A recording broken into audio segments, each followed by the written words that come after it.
Hey, what's up, stock compounders? Brad here. So I was going to make a talk today summarizing Rob Vinall's Q&A from his annual meeting that just happened this last weekend.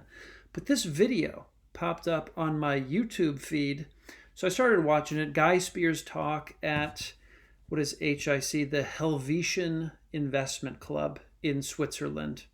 And I noticed at the end, you can see all the topics here nicely broken down. At the end, what's your take on the investment by Charlie Munger into Alibaba? Okay, so I checked that out. It was fascinating. There's a lot of really interesting points in here that Guy Spier makes, and it's really just 5 minutes towards the end, around an hour 20 to an hour 25. So in this video, I just want to share kind of what I took away from this little piece on Charlie Munger investing in Alibaba. And of course, Guy Spier also is invested in Alibaba. So it's interesting to really hear from him how Charlie Munger's investment impacted his own decision. So let's jump in. Guy Spier says Charlie Munger has extraordinary insights. Okay, and he talked a little bit here about Munger buying Costco and how Nick Sleep had written up Costco. I think it was the early 2000s. He says, one of the reasons I want to play more bridge is that bridge is extraordinary training for making inferences.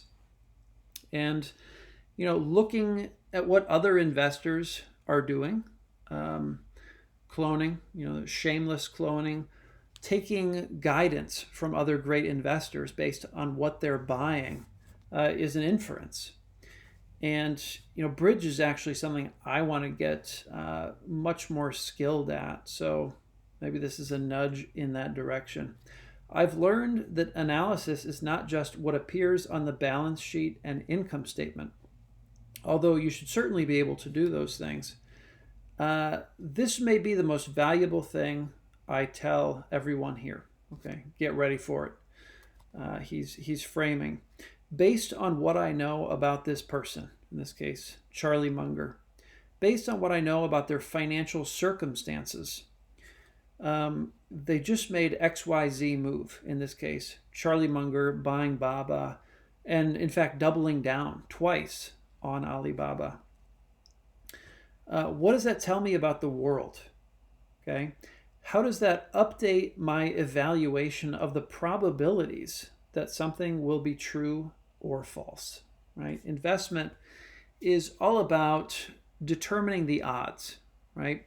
You make an investment when the odds are in your favor, when you have house odds, and you don't when the odds are against you, right? That's gambling, that's speculation. So taking these cues from great investors can help us better assess the odds of success of a given investment opportunity. I had to get to the realization that I'm never going to know everything firsthand.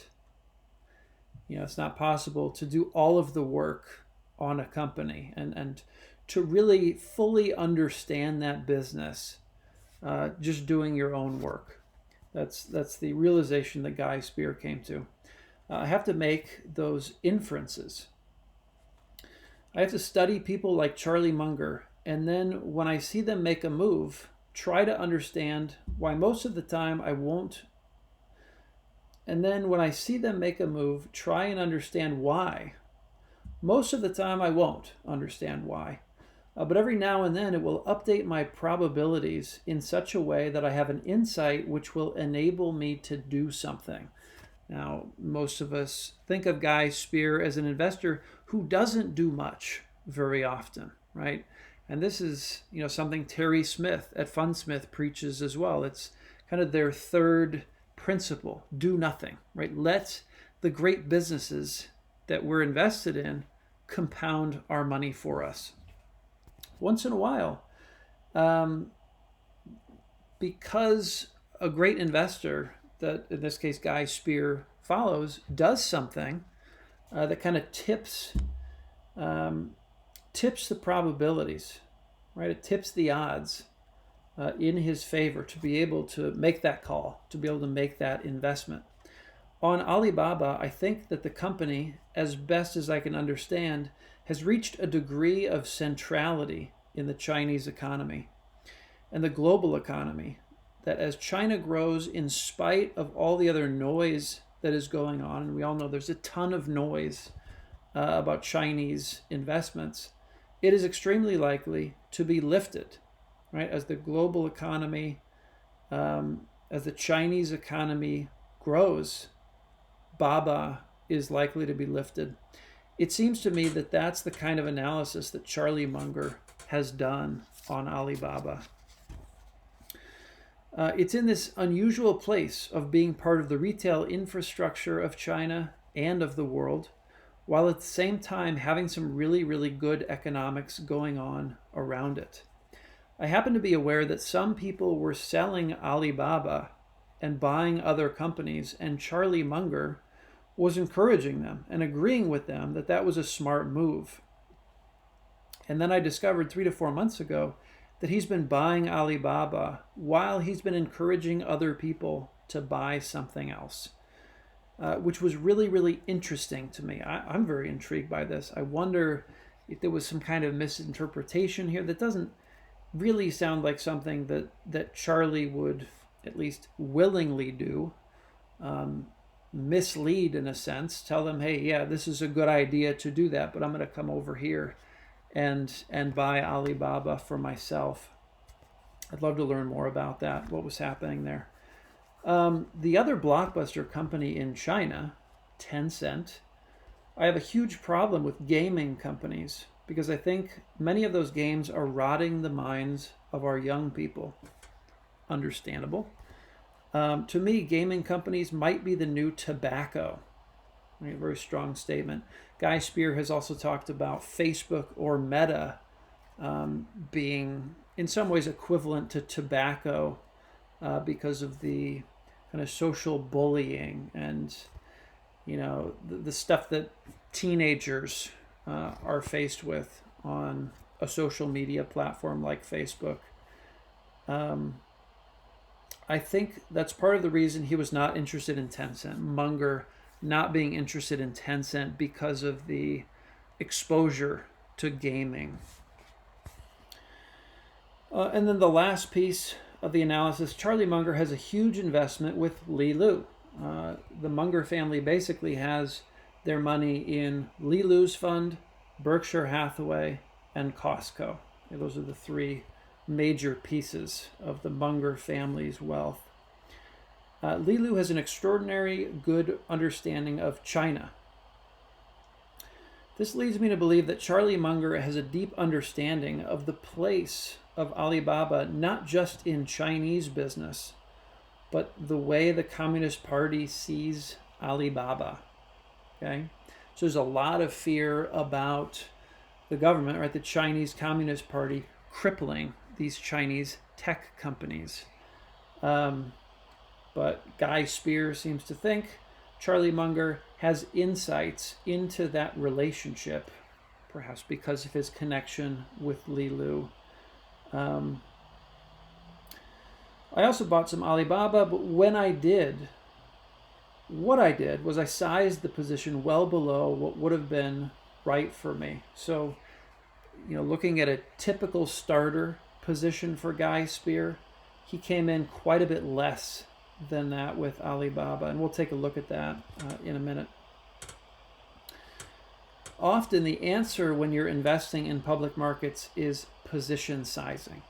So you've got to assess, what is the risk here? How comfortable am I with this investment? How much information do I have? How well do I understand the business and the environment that the business is operating in? And if that understanding isn't at this high level of conviction, you can just size it quite a bit smaller as a percentage of your portfolio, and then you can still sleep well at night if there's a lot of volatility in the stock price, which clearly there has been in the case of Alibaba. The last thing that almost keeps me up at night, interesting that he said almost. the last thing that almost keeps me up at night is the fact that China is a huge human rights abuser. There's no question about that, and I struggle with that. At the same time, I think the good that the CCP has done by lifting so many people out of poverty gives them some leeway. We have to hope and pray that at some point they become more respectful of the minorities that live within their borders. So that's what Guy Spier had to say about Charlie Munger buying Alibaba. I want to point out as well here just how big Baba is in the Aquamarine Capital portfolio. Currently about a 2% position. Okay, this is as of the end of last year. I imagine it was higher than this in terms of cost basis, because Baba price is still pretty low. So I don't know, maybe it was a 3% bet at cost for Guy Spier on Alibaba. But he's mentioned position sizing a number of times in recent talks, and how important that is for him in sleeping well at night, sizing the positions appropriately. And the company, well, one of the companies I know that Guy Spier owns that doesn't show up here in ticker terminal is Prosus, which is how Guy Spier chose to get exposure to Tencent. We can't see that because he just didn't buy enough that it's required to be disclosed. So yeah, that's I think that's all I wanted to share for today, guys. It's really interesting to see Guy Spier do more and more talks. A lot of them are with very small YouTube channels.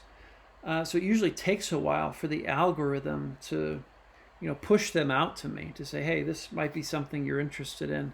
This talk was like 2.5 weeks ago. At least that's when it was uploaded. I don't actually know when it was given. It doesn't say in here, but great stuff again from Guy Spier. Always fun to hear great investors talk about Alibaba and, particularly why they think Charlie Munger bought. It's fascinating. Charlie obviously nearing the end. He must be nearing the end of his investment career. So when he makes these, bets, these bigger bets on companies like Alibaba, it's always fascinating to try to reverse engineer that process, that decision. So I will leave it there, guys. I will leave a link to the spot where Guy Spier starts talking about this, the investment by Charlie Munger in Alibaba. Highly recommend you watch it for yourself. But I wanted to kind of share my take on it and also kind of drill some of this stuff into my head in the process. So hope you enjoyed this one, and I will see you all in the next video. Take care.